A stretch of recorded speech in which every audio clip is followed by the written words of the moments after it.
Hello, everybody, and welcome to today's Friday live lighting critique here from the Academy of Animated Art. My name is Mike Tanzillo. Today, I'm going to be resuming my series of live lectures or live critiques from a wicker bed as I do some traveling here with my family. For those that don't know, we record lighting critiques every single day of the week, Monday through Friday. I post all of those onto our YouTube channel. So even though that not all of them are live on Facebook here, you do have access to all of them through YouTube. So make sure you hop over to YouTube and check out the Academy of Animated Arts YouTube channel. And you can have access to all that stuff, as well as some lighting tips and industry tips, interviews that we've done in the past, all the best stuff in the world. So today we've got a handful of submissions. We have one video submission. I'm going to go through those with you today, critique them. I will be checking Facebook Live. So if you have questions, if you just want to say hi, post them in the comments down below there, and I will be switching back and forth. So I do have a tendency to get buried in the critiques, and I forget to check it a little bit, but I will be over there soon.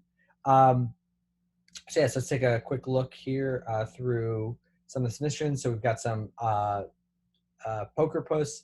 We've got Sir Desmond Rotundus, more poker puss. We've got Dani is doing a submission for more of an environmental scene. Just a lot of good stuff to go through today. So I wanted to start though with a question from Shane Swift, and this is really good. So he's going through character lighting, and he's going around. He's getting assets not only from us, but from places like Gumroad and others. And he's talking about the scale of characters.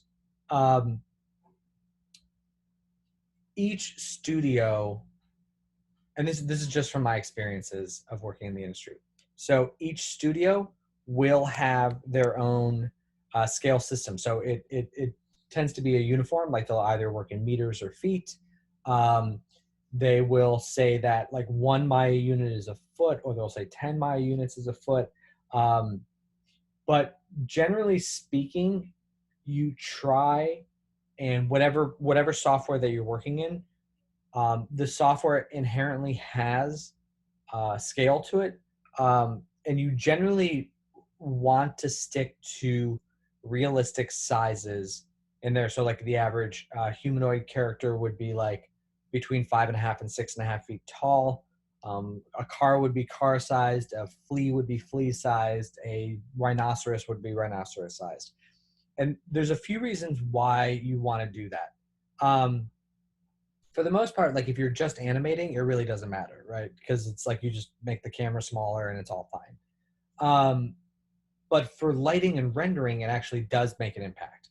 And that's because of a few things. There's like secondary light elements that occur.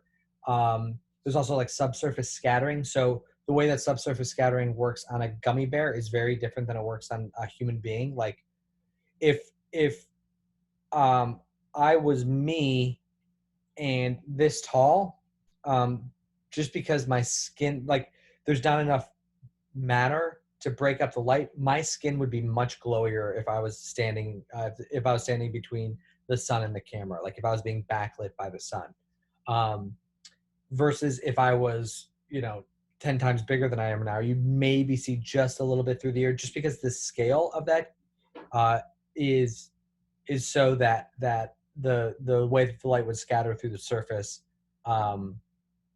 it would just die more easily, because the power of the light stays the same, but the size of the object that it's scattering through changes, which means it's able to scatter through more easily on smaller objects. So that's one. Like it also plays a role in like motion blur. I know that if you have a character moving, like I've seen that happen too, where it's like a smaller character moving quicker and motion, like just gets a little more streaky in motion blur. And then the biggest thing with studios is you just want to make sure that that's all the same, because you'll have different asset creators working at different phases. So you don't want a character modeler and a set modeler building different things, and then when you get them together, they're like massively different. Yeah, and then in terms of, okay, so that's what happens in the studios, right? And I think that was that was one of your two questions, hopefully. And is there a standard character size used by most in the industry? That would be the answer to that. In terms of if what the situation that you're in is that you're dealing with different sizes, I would begin. What I do is I begin by like Maya has uh, uh, a a size system, and you can set it in the preferences. You can either set meters or feet or whatever. I would set your character to be about what you want that to be in the real world, and then I would go from there. So I would do that. If you can't do that, let's say that there's a rig that's janky, and by scaling the overall character, you mess with that. There are ways of getting around it. Like if you just threw the standard subsurface scattering on a character, they would again look like a gummy bear. There's a scale factor within that you can bring down to adjust for the relative size, and you can make it, you can tell the shader, okay, act like it's like 10 times bigger than this, and then it can fall in the line a little bit. And then just being aware of this, because there's like a ton of things that set up scale cues, right? Like the amount of the size of the bump, the size of the surrounding objects, like all this stuff, and just making sure that all that lines up so that you can ensure that even though your model may not be at the right scale, the secondary effects can be too. And then there's like you would also need to tone down any secondary light rays. Sometimes you can do that in the render, sometimes you do that in the comp. Because again, if a character is only this tall and standing close to the ground, the amount of bounce light that would bounce up underneath them would be much, much greater.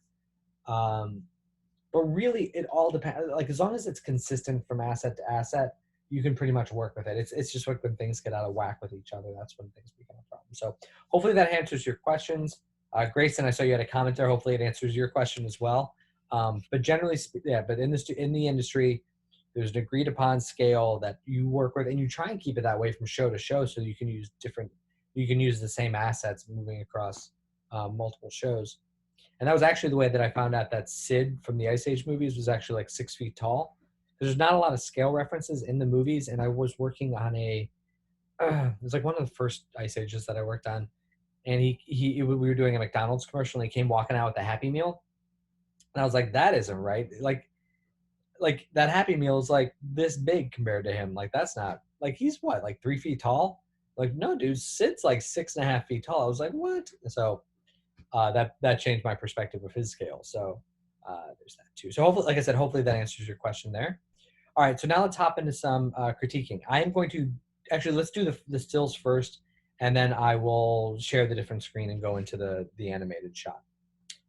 Aaron, let's see, we've got the previous version from yesterday to today. So we were working on softening the light, adding some more dark values in the midtone, taking down this light back here.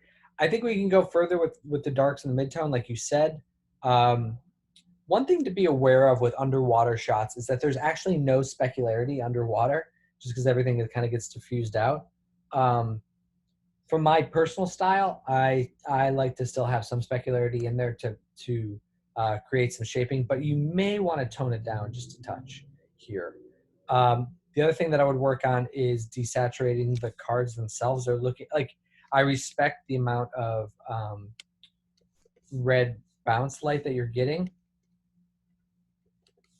but I think that I would just tone it down a little bit to make it a little bit more. It's almost like leaving them on their hero color a little bit more, and because I think that everything's kind of getting a little bit too red in that region. So just do that.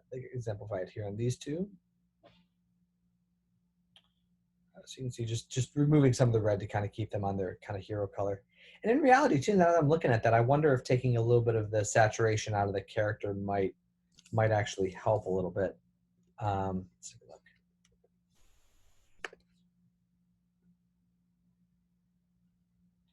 It's just like 10% saturation.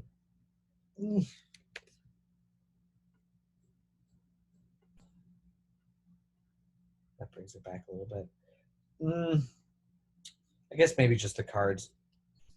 I think that, yeah, this is more about adding more contrast in there, which would be getting that dark values in there. Seeing where the character pops a little bit more. Let's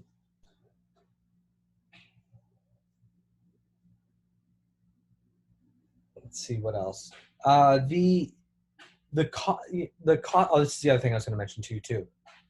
The God rays that are coming in here don't match up with the caustic color. I would pull those a little bit closer together. So I think that this green is actually a really nice color. So I would shift the volumetric light more towards that to kind of get those two things to sync up, because that's actually the light that's causing that caustic pattern. You kind of want those to be the same. But other than that, I think it's moving along really well. Like you said, you've got a few other things you want to work on this weekend, so let's do that, and then we'll take a look again on Monday. All right, Alfredo, update here. Again, we were looking at this reference from Hotel Transylvania, more specifically on these characters over here. You did a good job brightening it up, but I think we've overcorrected it a little bit too much. It feels a little bit overlit. And I think we can pull back specifically on the skin tones, probably about 20% or so. So you are moving more towards the reference. That's really cool. You did a good job of getting more distinction between the skin and the black qualities, the jacket and stuff. But one thing too is that you're getting a lot of like secondary bounce light, and this is kind of a telltale sign that there's a little bit too much light going on and just creating too much bouncing and ricocheting and that kind of thing. So you may just want to watch out for like the amount of warmth in here, because you want that to kind of still feel dark and black. I would also keep pushing to get some distinctive differences between the wings and the chest and the feet and the legs and the face, like, because right now they all kind of feel like one color. And one of the things that happens is we do have a subsurface scattering layer on that with like a backscatter that could shine through here, and we could take down this rim kick light, or maybe just isolate to the face, and then that way it'll allow some of this backlight to shine through the wing there. And then I know it's a fake background, but I would go ahead and add a drop shadow down there, just to kind of ground the character in a little bit more. I do like the vignette going on in the background. I love the shaping on the hat too. I think that's working out really well. Also, we're not quite getting that background color on the character. Like the fill light, the skylight is a little bit more blue than the green on the background. So maybe just pull those together a little bit too. But yeah, go ahead and give that a try. But I'm liking the feeling of this overall, and we just need to kind of dial that in a little bit. Ashley, good progress here. I am almost, at some point, let's do this for Monday. Could you, and I've asked a lot of you, and I appreciate your patience over this process. Could you actually, like, would it be possible to render the entire scene without this light, and then a pass with just that light? I want to play with them in Nuke a little bit, and just see, because like it's the balance between this light and this light. I think we can improve upon that. I'm not 100% sure which way I want to go. My gut is that I love this idea of this purpley, warm, glowy light kind of coming up all around, and just kind of, lighting up the character like this, and then just like a little touch of this blue light coming in. But I want to play around with that a little bit just to see. And then you can see what I'm doing here is just, it is flattening the character out because I'm just doing this tweak. But I really want there to be more light in this, in the pool kind of coming up. Like, you watch out for these highlights. That's not what I want. But like looking at just kind of the overall glowiness, like make that nice and bright in order to get that to pop off a little bit. And then let's go back to the original here.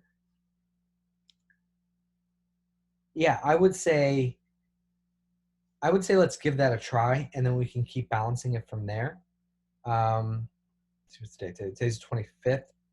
So yeah, that should be enough time to still be able to complete it for your final submission. Also, the hat feels a little bit too saturated. I would just take the saturation down on that. And yeah, and then we'll go from there. But I think it's just because like you've set this up in a really cool way, and I really want to get that balance between the two lights right. And I want to play around with it before I give you definitive notes, if that's okay. Right, so Dani, we've got two images for you here. Great job making a lot of progress. We've taken out the volumetric light. It's totally fine. I really like it. I don't know if you had this in here before, and I just didn't notice how the light isn't hitting his eyes, but you're allowing the eyes to pop out of these shadows. I think that's really cool.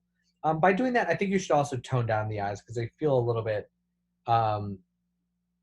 disconnected from the lighting within the scene. So I think it's good to keep them white, and it's okay if like a part of them gets as bright as this, but we just feel like we should probably have a little bit more shaping in there.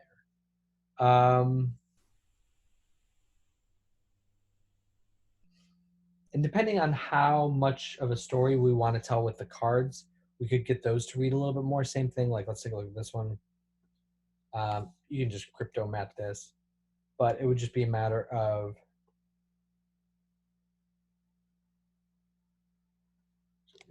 it's just a matter of getting some of that green out of there. And then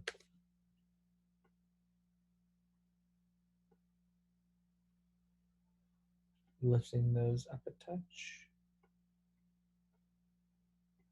So it all depends on it, like that's, you know, if you kind of want to help focus in on that, if that's important to the story that you're telling there. And then volumetric light is, like I said, it looks like you took it out. I think the structure is working pretty well. I just think that now we can go ahead and just kind of add that back into, just say like this region here. And this is going to be super janky. Forgive me.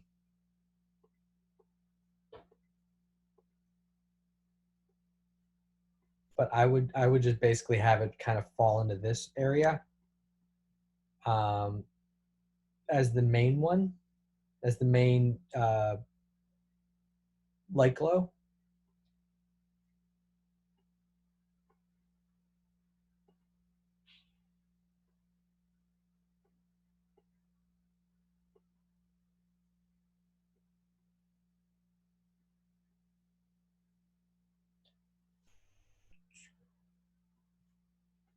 Again, this is super janky, but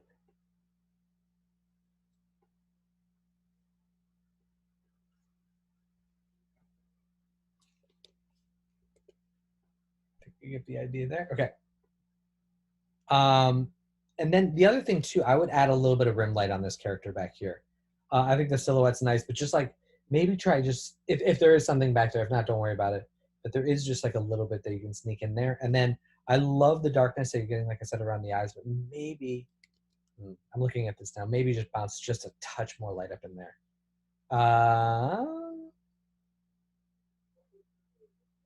Yeah, I think that's working out pretty well. So I'd make those adjustments, then we'll go from there. Your outdoor scene is looking much better. I think that these buildings are too bright.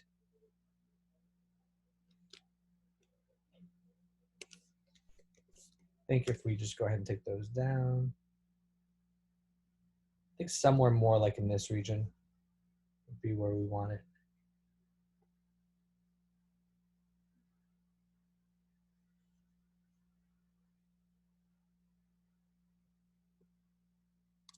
And then just like a little bit of light creeping around there. Also, the ground is feeling very orange. I think we could take that down a little bit.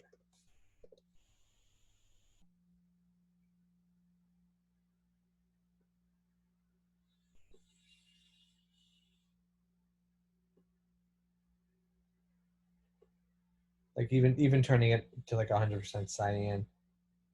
Like if I just made it like super, it's so baked in there because it's so bright that I would just watch out for that.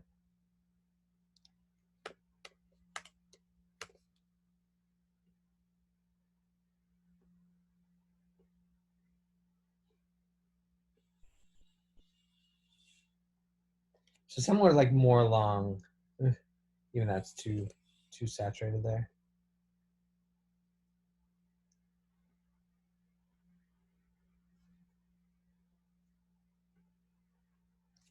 Yeah, maybe something more along those lines in terms of tone and color. It's just the redness is almost, it's looking like the surface of Mars a little bit, and that's fine. It's just a little bit too much. So maybe not quite this far. Maybe you can dial it in the middle there, but like something Something more like that I think would be good. Additionally, and this is more of a technical thing, it looks like there's something wacky going on. I'm looking specifically, like, let's see, let's go back to the original. Like there's a line kind of tracking down here. And then it's odd the way that there's like blockouts of brick here, here, and here, like that are non-related to the walls around it. It just looks a little bit off. And then just watch out for some noise stuff, like just the noisiness in this seesaw and some of the other areas there. But that's something you can clean up later. But yeah, I think that would be a good progress for you there. Mauro, okay, cool stuff. In fact, I'm going to go ahead and open yours from yesterday because I just want to see something real quick. It was 2 days ago.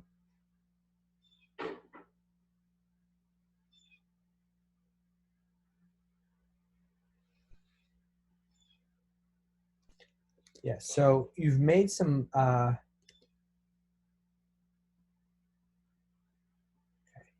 you made some progress. I think you can come way down again on the murkiness of the water.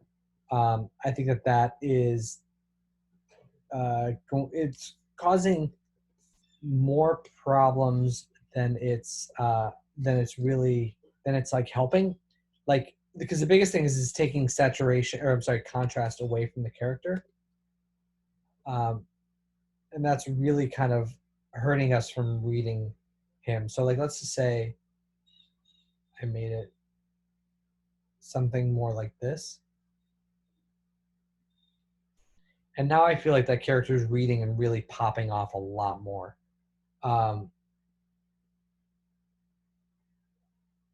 Just because the contrast is so much higher, the saturation is a little bit higher. Because like all this murkiness in the glass is just taking away from that. You're getting some good shaping on some of the surrounding objects. I think we can keep that and perhaps push that a little bit more. The other thing too is like I'm just not 100% sure what this light source is because it doesn't really hit anything else. Like, so it might be wise to just throw in like a little volumetric light or something up here to indicate that that's the direction of the key light. Because right now it's just like it almost looks like it's only his head and the bowl that are getting any sort of key light, maybe some of the surrounding objects too. But like you kind of want to read and feel that a little bit stronger as a whole onto the environment. I like the reflection on the cards. Just watch out. It looks like these two might be penetrating in here. You can just kind of nudge that in Maya or whatever 3D software you're using. But yeah, I feel like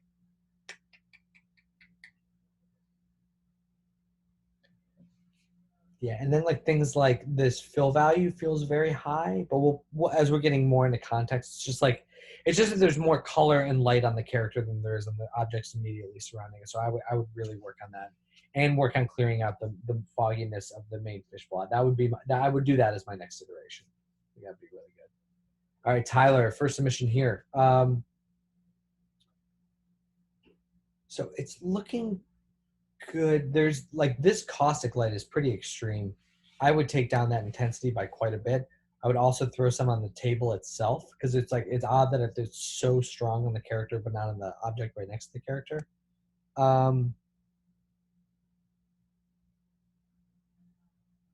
There are some scale issues in this because the depth of field is a little bit heavy. I would pull that back maybe 50%. And then in terms of the light source, I'm not quite sure. It feels like a very broad overhead skylight. And I'm just not 100% sure if that's right or not, because it also feels a little too directional to be that. Yeah.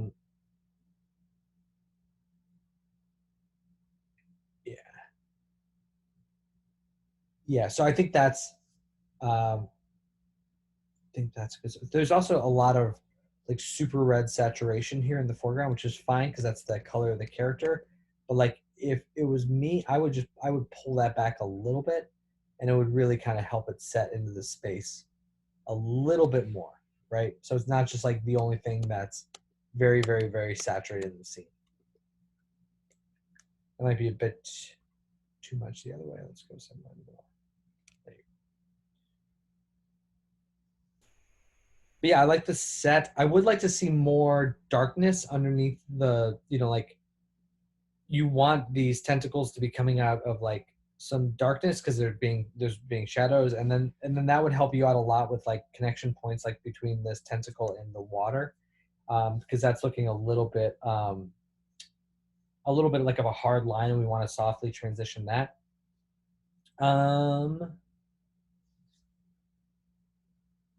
Yeah, and same thing with Ashley's. I would go back and look at hers. We've got this big broad pool light, and you would really just kind of fill in a lot.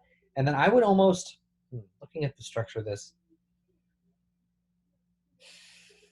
because then you can really layer some cool values over warm, and then, but the problem is that the hero color is kind of reddish.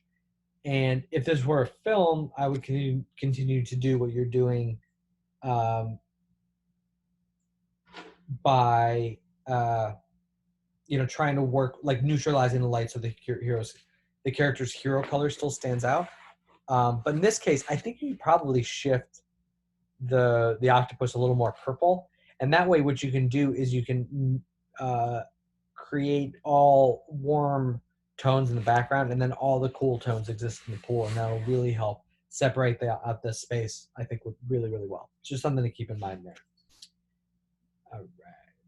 All right, so that's the last of the stills. We do have one other submission. I'm going to go ahead and stop sharing my screen and then take a look and see if anyone's got any questions or comments. You guys look like you're okay. So let me just go into the animated shot here.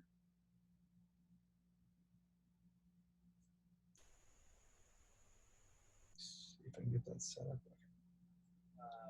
Other submission, go ahead and stop sharing my screen. All right.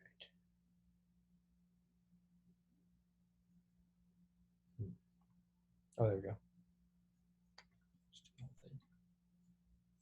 All right. Okay. So now we have this submission from Holly. Holly worked on our Sci-Fi City set, added some cars, cool stuff, took out that median, like that. I'd say that the buildings and everything around it are looking pretty great. It's just a little bit too much saturation here in the foreground, but it's not bad. And then if there's any way we could sneak some darker values onto these buildings. And like I said, I know we were trying to step back in terms of values in the darks, but to jump from like this dark in the windows to like no darkness and with seemingly a block or two feels a little bit strong. So I would just get some more darks into this building.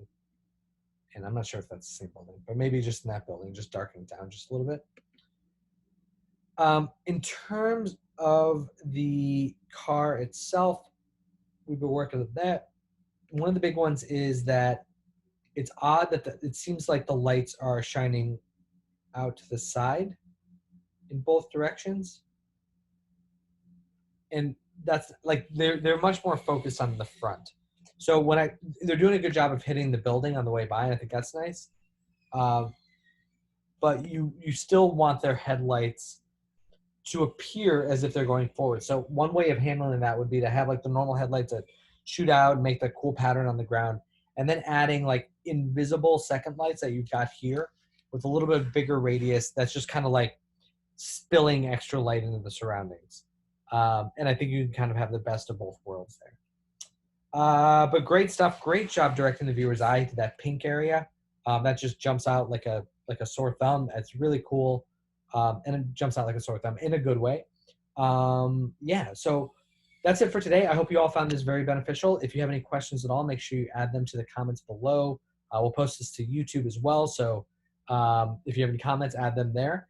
And like I said, we look forward. We hope you have a wonderful weekend, and we look forward to working with you some more next week. Okay, and don't forget, everybody else, Poker Puss due the 30. I think September is a 30-month holiday or 30-day month.